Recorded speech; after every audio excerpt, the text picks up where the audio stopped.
Përshëndetje të gjithëve, mirë se vini në kanalin tim. Unë jam Angela edhe sot do të shajmë përsëri komshin ton që na kanë nxjerr jetën.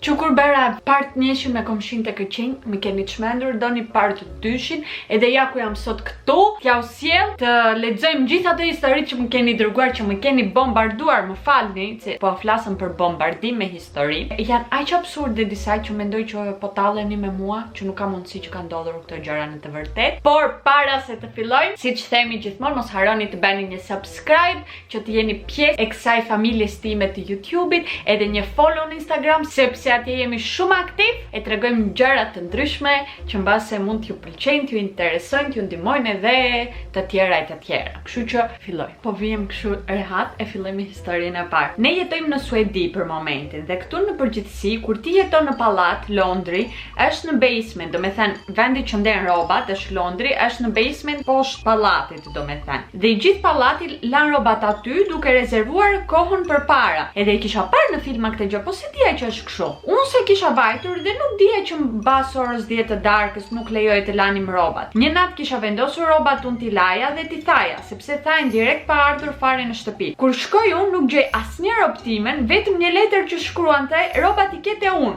për shkak se ke thyer rregullin. With love your neighbor, do me thënë me dashuri, komshiu jot. Të them të drejtën u shokova. Normal. Dhe i shkruaj një letër tjetër, i le numrin e telefonit, i kërkoj të më marrë në telefon se nuk dija cili komshi ishte. Më merr në telefon dhe më thoshte rrobat nuk t'i jap më sepse ke thyer rregullat, e kam të drejtë i mbaj.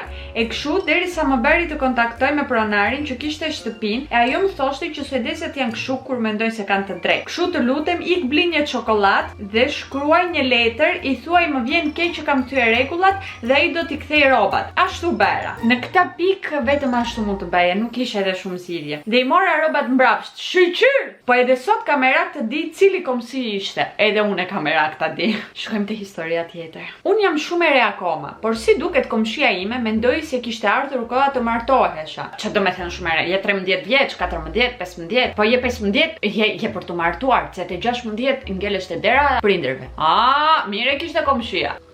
Dhe sigurisht që me djalin e saj në Gjermani. Ti kishte gjetur edhe ëndrin. E i shkreti se dite fare që mamaja po i gjente nuse. Unë kur kaloja i flisja për respekt, pa e ditur që ajo kishte të tjera plane. Vjen një ditë në shtëpi bashkë me burin e vet dhe më kërkojnë dorën te babi. S'kam dirë do një herë siklet më të madh. Djali sa ishte 10 vite më i madh dhe unë as që e njihja, por këta e kishin marrë shumë seriozisht çestin, të gjithë si familje. Normale. Më kërkon edhe foton time që t'ja dërgoj djalit, pa pik turpi. Unë atë pikë mbase do e kisha sharë. Sigurisht që nuk pranoj babi dhe ata ikin. Po si duket i paska ngelur qefi kësaj. Në qoftë se më herët fliste gjithë buzëqeshje, tani thoshte një mirëmëngjes me turin, sikur i kisha ngrem bukën. Kalojnë sa muaj, vjen vera, vin dasmat edhe me dasmat në fis vinë dhe kushurin nga jashtë. Një mbrëmje vjen të më marrë djali tezes me makinë për të shkuar tek shtëpia e tyre pasi kishin një gëzim familjar. Prindit kishin shkuar para, unë kisha disa punte e erdhi të më marrë pak më vonë. Sigurisht nuk mund t'i shpëtoj asyrit të komshies time qif mbetur, e cila hapi fjalë në lagje sikur më kishte parë duke u puthur me një djalë në përcepat e lagjes. Ndërkohë që kushuriri shkret erdhi më takoi si njeri siç takohej në kushurin. Do e nxjerr diku i natin e vet, do krijoj një histori me trurin e vet. Do ja thot gjitha plakave, të gjitha atyre plakave që e dini që rinë në balkon 24 orë, prandaj nuk kanë kamera pallatet në Shqipëri. Mjaftojnë që anë ato atje, funksionojnë më mirë se kamera. I ke dhe si alarm po deshe. Mami më mbajti se unë do e kisha rrahur me ato nerva. Nuk di çfarë të them për këtë historinë, por më kanë arritur shumë histori që plakat e lagjes ju nxjerrën namin te plakat e tjera të lagjes, do me thënë tani kjo deshte të martonte ty me çunin e saj në Gjermani. Që s'kishe ç'a bëje ti? Ti s'kishe ç'a bëje? Historia e randë. Kur isha e vogël, mami nuk më linte të shoqërohesha me cilën do shoqe që kisha, sepse jetonim në një qytet të vogël e disa vajza nuk vinin nga familje të mira. Ndaj ajo s'më linte. Tani çfarë do të thënë nuk vinin nga familje të mira? Edhe pse nuk vinin nga familje të mira, s'kan faj kalamaj. Mund të ishin vajza shumë të mira. Nice, tjetër muhabet. Po që unë mos të mërzitesha në shtëpi vetëm, ajo më thoshte shoqëro me këtë vajzë dhe luani të kopshti para shtëpisë. Unë kam pasjetuar në një pallat të kohës së Enverit dhe kuptoj se kanë qenë ato kopshtet para shtëpive të rrethuara dhe me portë me kyç. E tani mami më thoshte, luaj me këtë shoqja aty brenda në kopësht e ikte në punë. Unë prisja sa ikte mami dhe e mbylli atë gocën në kopësht e ikja luaja me shoqet e tjera derisa një ditë më kapi mami e mi beri faqet si domate. Në këtë rast komshia e keq është vajza që na ka shkruar, ka ushtruar dhunë psikologjike atit kalamanit të shkret që e mbyllte dhe ikte me të tjerat që mami thoshte mos shko me ato të tjerat, se ato janë të këqijat. Si që vjen pak dorë, pra si që vjen dorë. Kur jetoja në qytetin tim të vendlindjes, jetoja në një pallat, në katin e parë dhe në katin e katërt, kishim një plak të cilën të gjithë e quanim si shtrik. Ashtu ishte realisht. Ajo ishte aq e keqe sa po të shikonte ti thyej e qafën direkt. Në fakt, familja ime ka qenë gjithmonë me një ekonomi mesatare. Por, që kur ajo filloi të hynte në shtëpinë tonë, gjërat filluan të ndryshonin. Babi ndërtoi një dyqan dhe ushem. Vllai im përfundonte në spital një herë në javë. U vriste shumë. Motra ime u bë shumë histerike, çdo gjë vijonte dhe u bente më keq. Derisa babi im që zbesonte fare te këto zonjat që shikojnë kush të merr në sysh, vendosi që të ikte të shikonte pak se çfarë po ndodh, se asgjë po shkonte mirë. Iku te një zonjë dhe ajo i tha që në një nga vazot e luleve në shtëpinë tuaj keni një tuf me flokë të lidhura me një pe, e lidhur 10 fis, sikur thoshte ajo zonja që kjo do të thotë që ajo i kishte bërë atë gjën që familjes tonë mos i hecte asgjë për 10 vite. 5 vite kishin kaluar, edhe ne ikëm, kemi prishur të gjithë vazot derisa i gjetëm të groposur tek vazoja më e madhe që ne kishim. Bëm çfarë na tha zonja për të bërë që tu prishte si magji, edhe erdhëm të jetonim në Tiranë. Jo se tani ne jemi të pasur, por secili ka një punë të vetën dhe bëjmë një jetë të shëndetshme. Për çfarë arsye një komshie të bëj magji që mos të hecë ngjar? Nuk arri as ta kuptoj. Imagjino që ajo s'ka çfarë të bëj me jetën e vet gjithë ditën, vuan kaq shumë brenda shpirtërisht, edhe rinë merret me njerëzit e tjerë. Prandaj nuk do hecëm ne si popull kur. Thot vajza në radhë. Pra unë jetoj në fshat, edhe një ditë më vin prindrit nga Greqia, edhe unë po përgatitesha të shkoja te prindrit, por fëmijët e mi nuk dukeshin asnjë cep të shtëpisë. I theras të dy, por nuk përgjigjet asnjëri. Po më trem. Pyes Vjerën, a ishin me ata apo jo? Vjera thot jo, nuk e di ku janë. Dal të shoh në rrugë, gjej gotat plastike të fëmijëve te dera e komshies. I theras komshies a janë fëmijët aty? Ajo thot jo. Po unë gjeta gotat e fëmijëve këtu, i them. Prandaj po të pyes, edhe bëhem gati ti iki, por më thret djali, mami jemi këtu.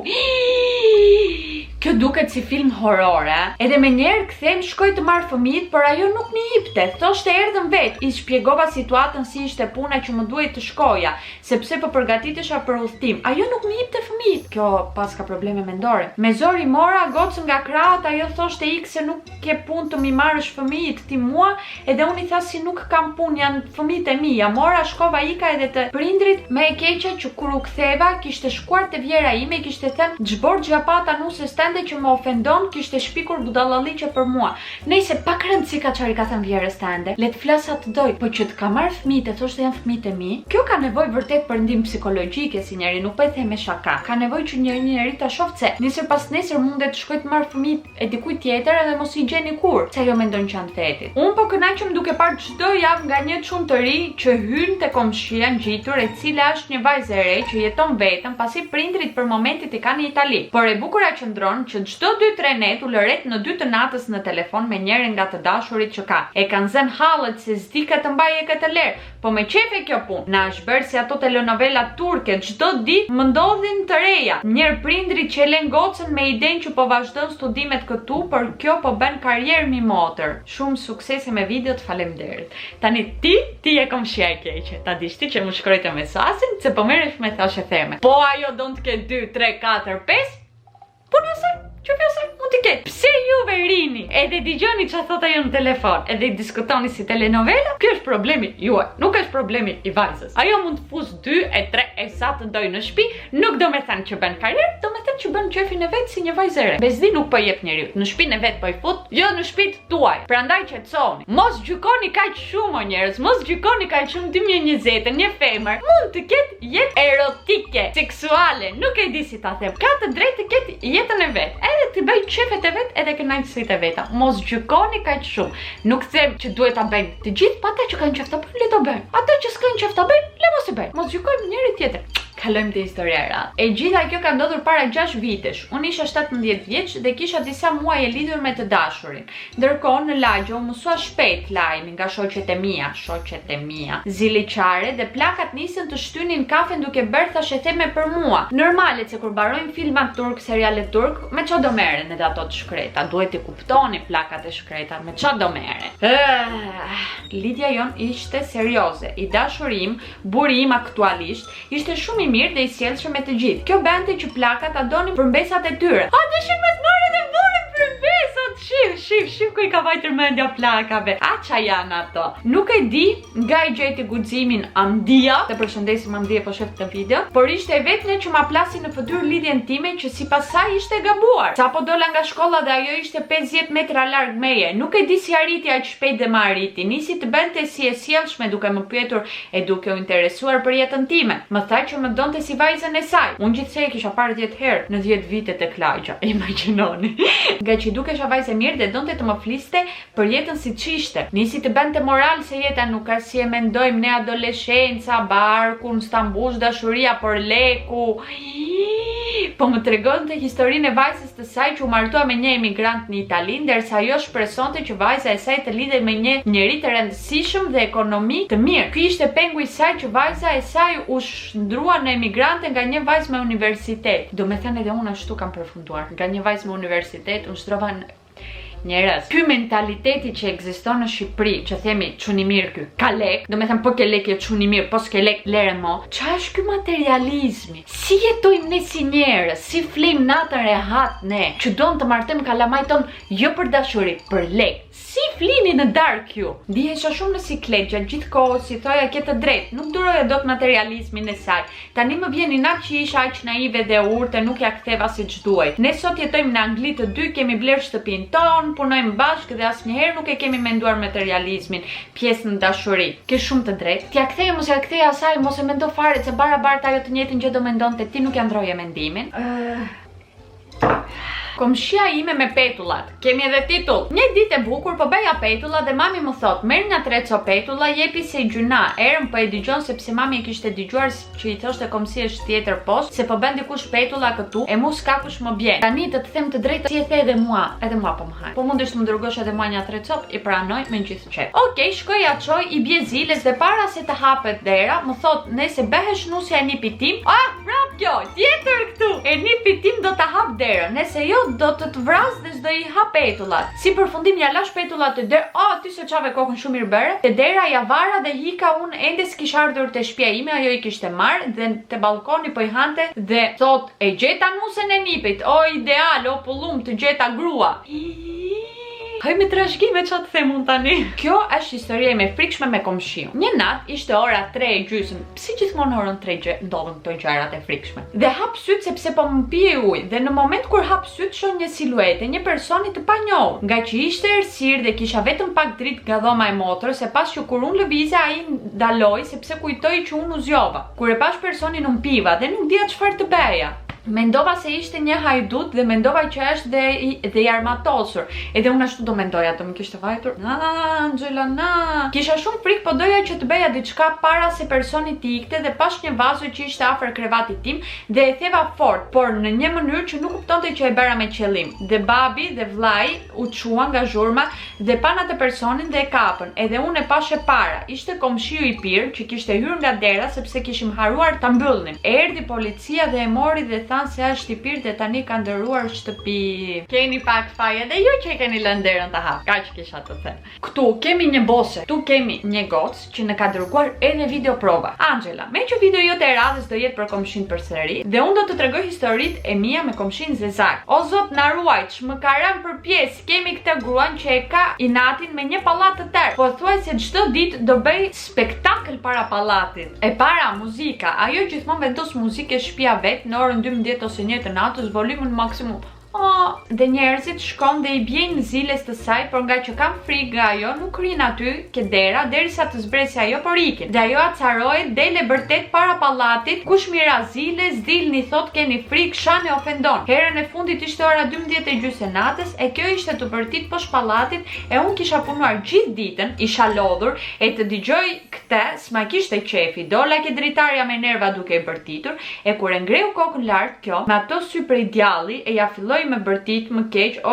Sot zhdesha unë se nuk pushoj. Kanë dentur tër natën poshtë ke dera pallati duke më pritur mua që do dilja me një shkop të madh dhe një thik. Aty se desha veten, thira policin, erdhi policia. I thonte policisë mos mu afroni se do ju vras. Kjo psikopate fare. I thonte dhe po të më ndaloni sot unë një ditë do e vras gjoja mua. Por policia thiri ambulancën me e marr e çuan në psikiatri se gjithë kjo situatë nuk ishte normale. Për një 3 o 4 muaj nuk e pam e nuk e dëgjua më. O zot, sikur kishte ardhur paraj sa ke pallati jon. Tani ajo është kthyer në shtëpi, është bërë një rob aq i mirë, aq i sjellshëm, sa që sa herë ri i mendoj spektaklit që na jepte ajo dhe më mungoj. Madje kam bërë dhe një mini telenovel për Instan me atë. Tani ti çoj videot, po të duash publikoj.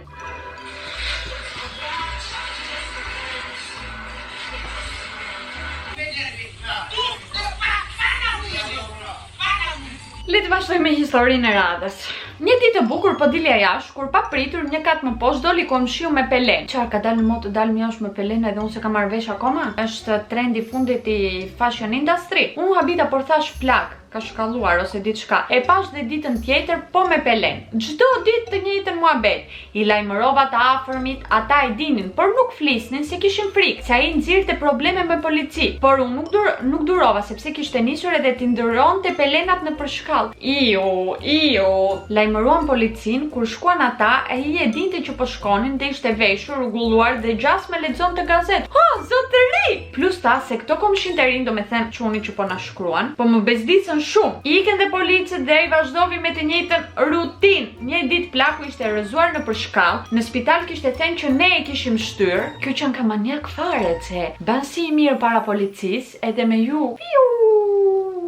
Për shqyqyr që kish kamera dhe e pan policia që vetë si ishte rrëzuar vetë, gjithashtu ishte po me pelen që më para e kishte mohuar. Si përfundim plakun e dërguan në shtëpinë e pleqve dhe atje pa ashtu qëndron vetëm me pelena. Të paktën plaku e ka vendosur. Don ta kaloj jetën me pelena e vlla. Thot, unë nuk bezdis njerë. Unë kështu dua liri. Dua liri në pleqërin time. S'dua pantallona e gjëra që në bezdisen. Dua t'jem rehatin tim.